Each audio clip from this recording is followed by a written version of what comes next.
this Rosh Hashanah, it's appropriate that I have a biblical story to begin with. This will set the tone for the morning.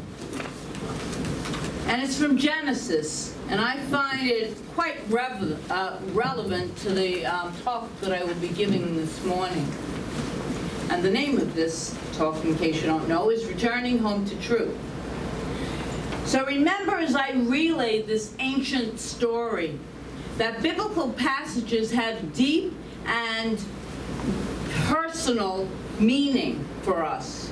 If we look above the surface and realize that the Bible truly is a metaphysical, when we look at it in metaphysical terms, we see even more about who we are, our consciousness of being.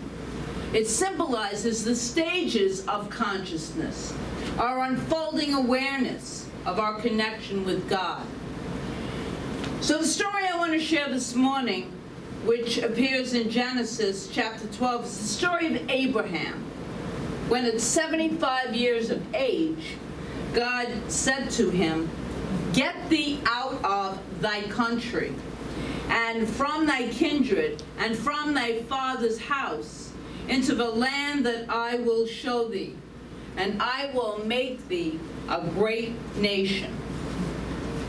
And so Abraham and his wife and Lot, who was the son of his brother, took their possessions and journeyed into the land of Canaan, where they became quite rich.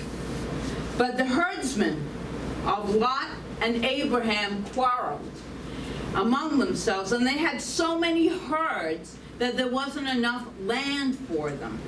So Abraham was of a pretty generous nature, and he gave Lot his choice of land. So naturally, Lot selected the fertile section, the plains around Sodom and Gomorrah. And of course, you know how that went. And that's a whole different story that we won't get into today. But Abraham was left the hilly country near Hebron. So one day, Abraham was feeling pretty low. He was feeling a little depressed, sitting in his tent with the flap down, shrouded in gloom, just saying, and probably saying to himself, "I thought I was supposed to found a new nation, and here I am on a rocky hill with old age upon me. My dream is gone. Woe is me." Just get to do that, right? Woe is me. Yeah. Okay. Then once again, the voice of God, as it does, especially in the Old Testament, it's so cool, was upon him and told the old man to come outside. And God said to him, "Lift up thine eyes," I'm going to explain that later, "and look from the place where thou art, northward and southward, eastward and westward. For all the land which thou seest will I give to you, and to your seed forever." And suddenly, Abraham was filled with life and vitality. Suddenly, he saw the vastness of the sky. He saw that the world was bigger than just a patch of ground that he was sitting on with his tent that was pitched there. And he got a sense of far horizons. His soul revised. The old man went on his way, and he did found a new nation. As I said a moment ago, biblical passages have deep and rich meaning for us. If we look beyond the surface of the words, the Bible is a personally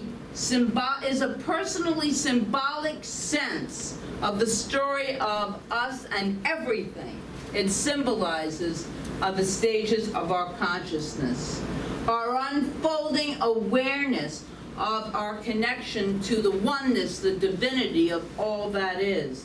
Abraham represents our consciousness.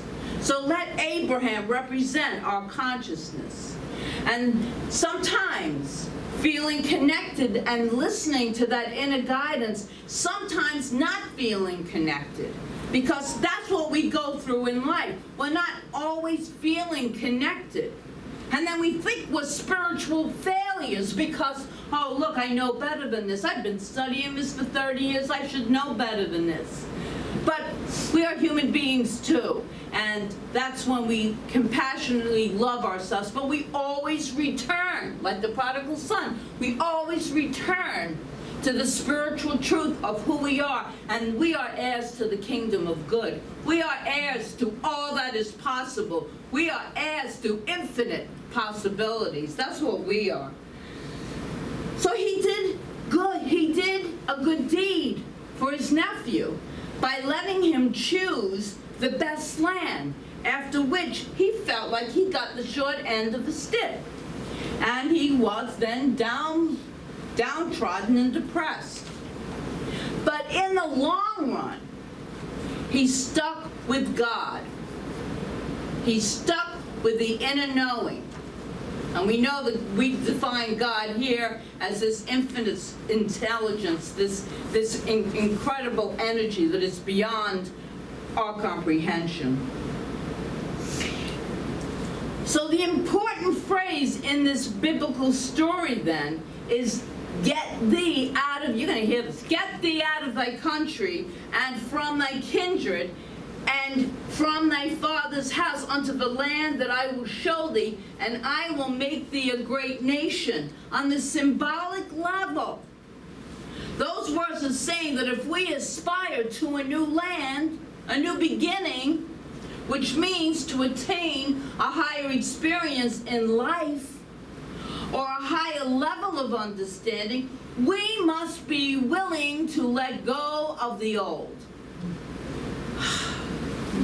Let go of the old, that which no longer serves us anymore. We cling to it for dear life sometimes. We cling to it, and it doesn't serve us. But it's familiar, it's what we know, so we hang on to it with all our being. It takes great courage to let go. And when you let go, that's when the good of God just fills every space of your being. So if you want your lives to be happy and full, if you want great things in the world, and if we want to experience that joy, that peace, that happiness, that harmony, we must be willing to let go of the lesser. We think it's the greater when we're in it, don't we? We just think, oh no, if this goes, oh, what am I going to do? I'll never make it. I'll never exist. Or I'll be lost. I'll be alone. Whatever the story is, it's all the same story. But when we finally let go, wow. Just wow. We let go of the small beliefs. And that's when he said, get thee out of thy country, get thee out of thy mind, which will stop us in every instant. So I have a bunch of stories today to go with this. But it really truly comes down to letting go of what we think is the greater, but it's the lesser, so that the greater can then come into our lives. So there was this cheerful little girl, I love stories, with bouncy golden curls. You can see her, almost 5 years of age. She was waiting for her mother at the checkout stand, and she saw this circle of glistening white pearls in a pink foiled box. Oh, Mommy, Mommy, please, can I have those? Can I have those, please, Mommy? You know how children are. Much like I am when I see something I want. Go back. Quickly, I'm going to stop. Okay, my mind, as I'm up here giving this very profound talk, my mind is going all over the place. This is a great place to be. Anyway, quickly the mother checked the back of the little foil box, and then she looked at those pleading blue eyes of her little girl's upturned face. $1.95. That's almost $2. So if you really want them, I'll think of some extra chores for you, and in no time you'll have extra money to buy them for yourself. Your birthday's only a week a day, and you might get another crisp $1 bill from your grandma. Well, we know this story was written about 60 years ago. They were trying to give a 5-year-old a crisp dollar bill. My grandson's looking in my wallet the other day, wait, I don't know, and he sees a $100 bill. He sees 2 $100 bills, and he's like, Grandma, can I have one?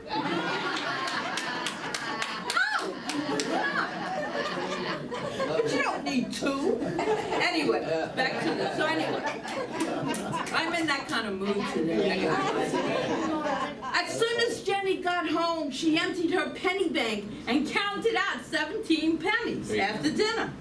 And she did more of her share of chores. And she went to the neighbor and she asked if she could pick those dandelions for 10 cents a bundle. And on her birthday, Grandma did give her that crisp $1 bill, and she eventually had enough to buy that shiny pearl necklace. Jenny loved her pearls. They made her feel all dressed up and grown up. Jenny even wore them to everywhere she went. She wore them Sunday school, kindergarten, when she went swimming and she took a bath, she had to take them off because her mom told her they'll make her neck turn green. So she took them off only for that. Jenny had a very loving daddy. And every night when she was ready to go to bed, he would stop whatever he was doing and come upstairs and read her a story. And one night as he finished the story, he asked Jenny, "Do you love me?" "Yes, Dad, you know I love you." "Then give me your pearls," he said. "Oh, Daddy, not my pearls. You can have Princess, the white horse from my collection, the one with the pink tail. Remember the one you gave me? She's my very favorite." "That's okay, honey. Daddy loves you. Good night." And he brushed her cheek with a kiss. About a week later, after story time, Jenny's daddy asked again, "Do you love me?" "Daddy, you know I love you." "Then give me your pearls." "Oh, Daddy, not my pearls. You can have my baby doll, the brand new one, the one that I got for my birthday. She's beautiful. And you can have her with her matching yellow blanket. She can be all yours." "That's okay. Sleep well. God bless you, little one. Daddy loves you." And as always, he brushed her cheek with a gentle kiss. And a few nights later, when Daddy came in, Jenny was sitting on the bed with her legs crossed.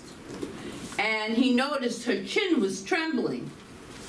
One silent tear rolled down her face. "What is it, Jenny?" he asked. Jenny didn't say anything, but lifted her little hand up to her daddy. And when she opened it, there were her little pearl necklace. With a little quiver, she finally said, "Here, Daddy, this is for you."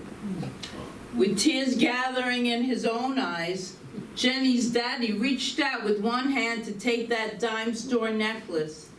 And with the other hand, he reached into his pocket and pulled out a blue velvet case with genuine pearls in them.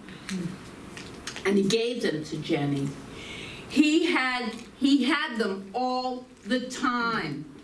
He was just waiting for her to give up the dime store stuff so he could give her genuine treasure. That's the story of most of our lives. We cling on to, because we think we got the best, we love what we have as things, and we just love them, and then something good is always there, the greater, the better. But we have to let go again of the lesser in order to make room for the greater. And this is not a story about sacrifice. No, it's a story that illustrates our greater experience cannot live in the same space as our lesser idea. It can't fit in the same space. Our lesser idea must go in order for that greater experience to come into our story. So this is a critically important part of an expansion in consciousness. That's why we're here, to expand our consciousness, to expand our relationship to this higher power, this inner power, this all power. That is the very reason that we come. It's the very reason I stand up here and talk, because I learn and I embrace it on a deeper level also. So that's why we are here, to expand our consciousness, our awareness of something other than just ourselves. And the story of Abraham shows us that it wasn't enough. The Bible tells us he became rich, right? Abraham became rich, but he still had his challenges. His herdsmen and Lot's herdsmen weren't getting along, and they were squabbling over the land. So Abraham gave Lot his choice of land. And the plot he was left with, he felt was worthless. Worthless soil. So just leaving the old country was not enough. He was told what to do. Lift up thine eyes and look from the place where thou art. And lift up thine eyes does not mean that there's a separate entity that is God over here. It means, and Emma Curtis Hopkins was very famous for speaking about lift up thy eyes, and she meant thy third eye. It really is lifting it up to the allness that is everywhere, but most importantly is within us. It is absolutely within us. We are all in this sea of infinite unity. There's no one that's separate from it. And we're going to find out one day, right? We're going to find out when we leave. I could be making this all up, I say that, but really, Ernest Holmes could have been making it up. But we're going to find out, and this gets me through life. This gets me through letting go of the lesser and embracing the higher. This is a philosophy I can hold, and I'm very picky about my philosophies. And the ones that didn't work for me, I don't care. I was 7 years old and said, this is not true. And they didn't like that at Catholic school very much. I tell you that right now, but it's what I believed. Until I heard something that went, oh, this sounds true. This I can believe. And I'm so glad that I could and that I did. So the important phrase this morning is, lift up thine eyes from the place that thou art.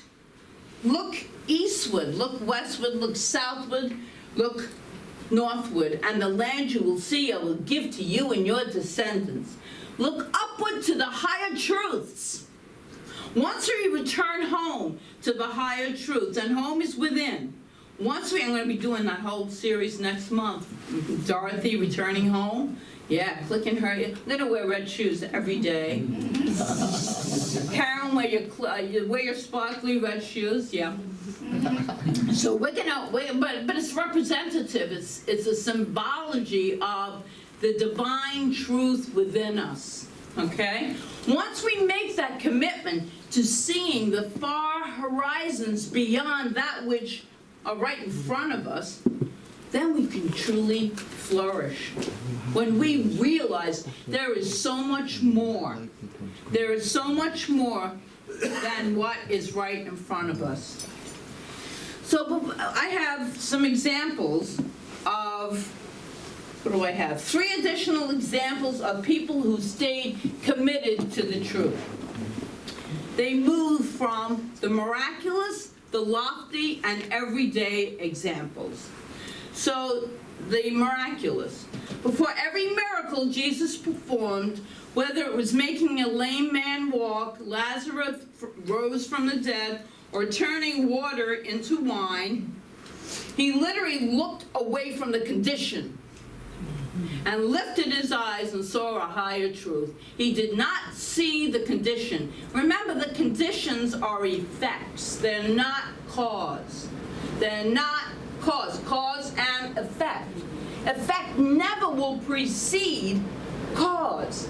So Jesus went straight to cause. He went to spiritual truth and did not even recognize death illness, or water. That's why he was able to perform these miracles.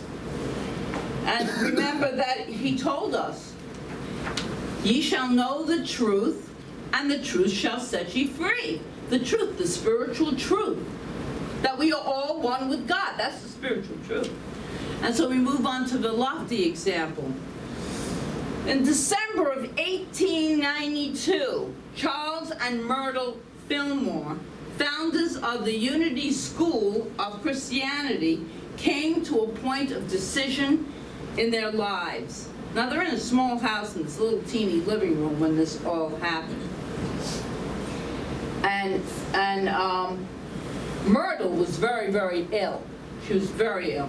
But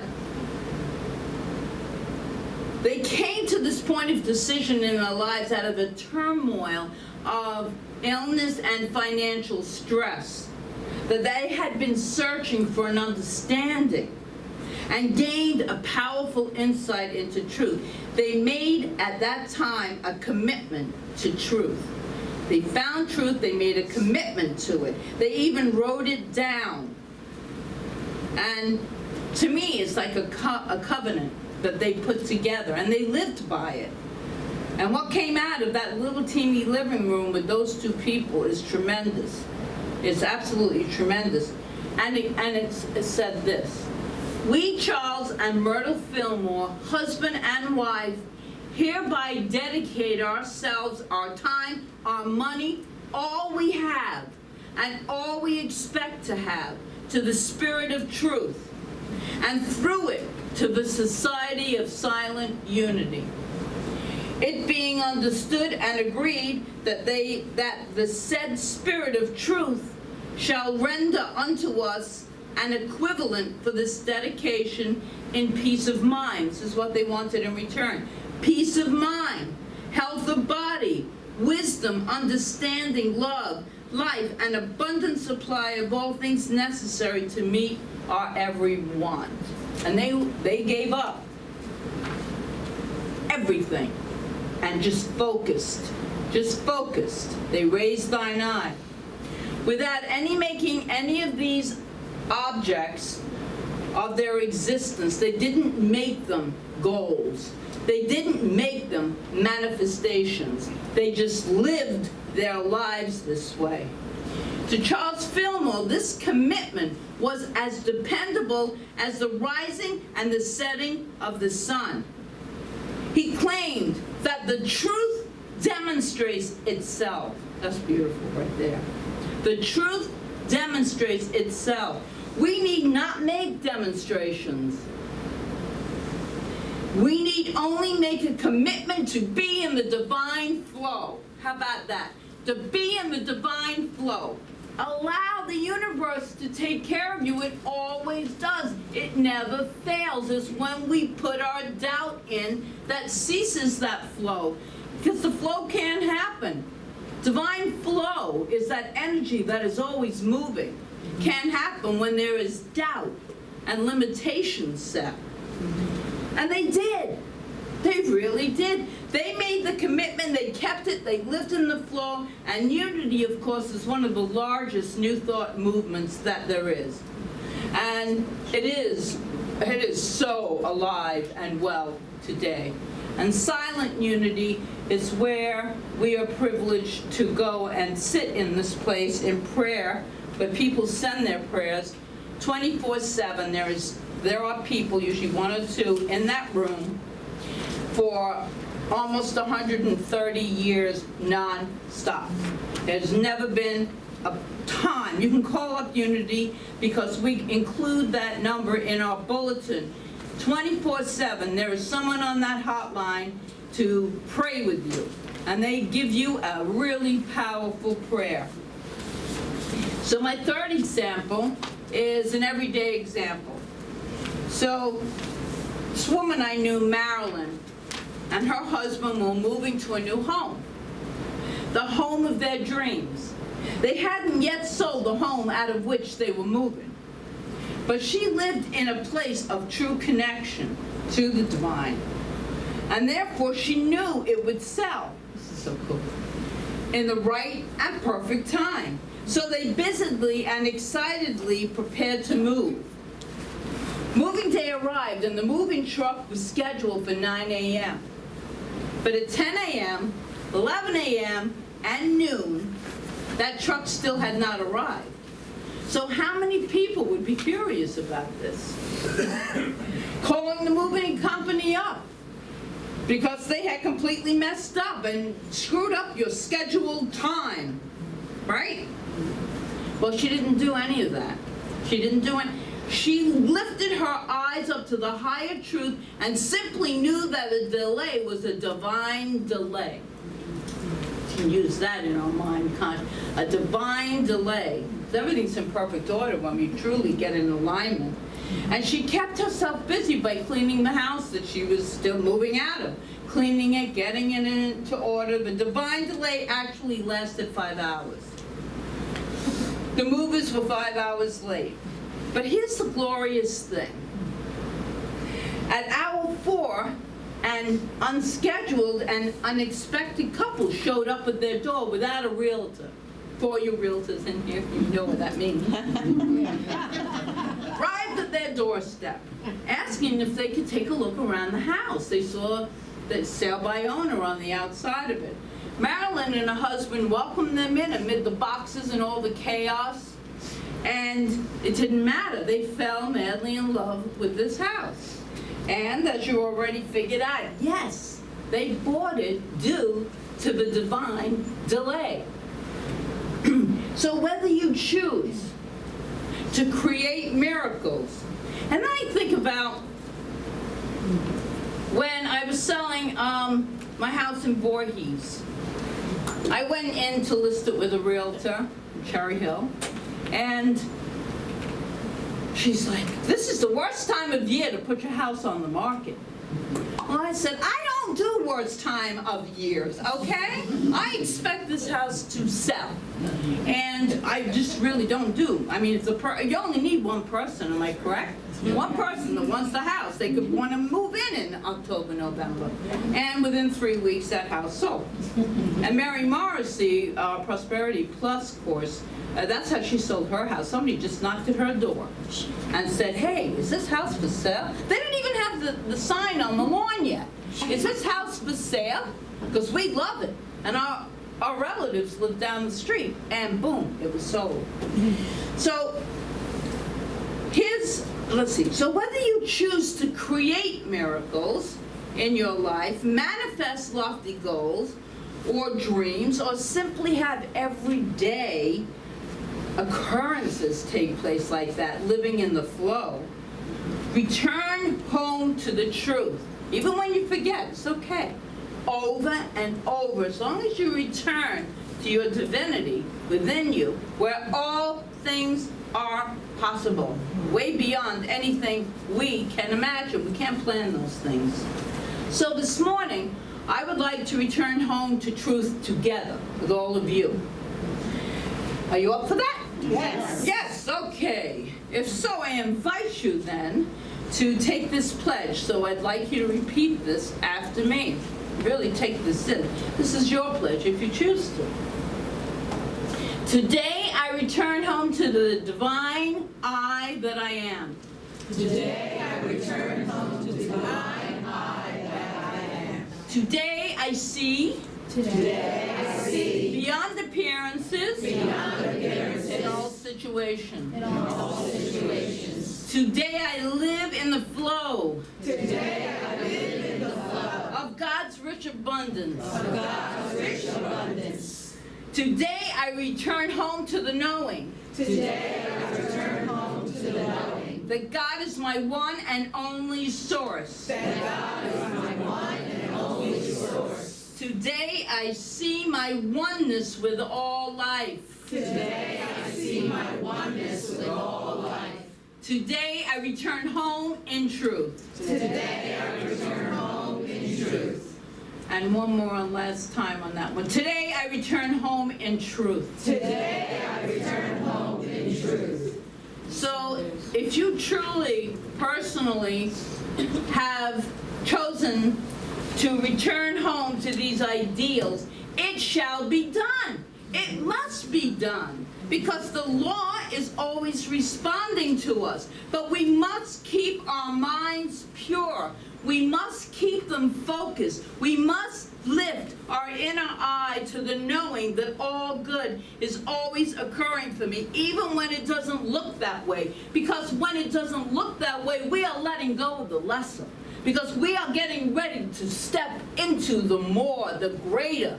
And the greater is what the divine truly has for us. So I invite all of us to remember this, to know this, and to practice this. And so it is.